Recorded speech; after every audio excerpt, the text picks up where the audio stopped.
অন্তর্বর্তী সরকারের আমলে বিচারিক সংকট নিরসন, অবকাঠামোগত উন্নয়ন সহ প্রয়োজনীয় সব সংস্কার করা হবে বলে জানিয়েছেন আইন উপদেষ্টা ডক্টর আসিফ নজরুল।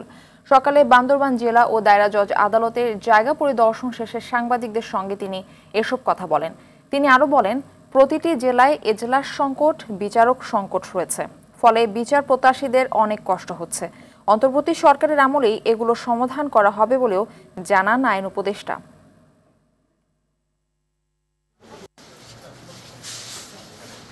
উপকার যদি বেশি হয় অপকারের চেয়ে, তাহলে এখানে আমরা খুব দ্রুত বিল্ডিং নির্মাণ শুরু করব।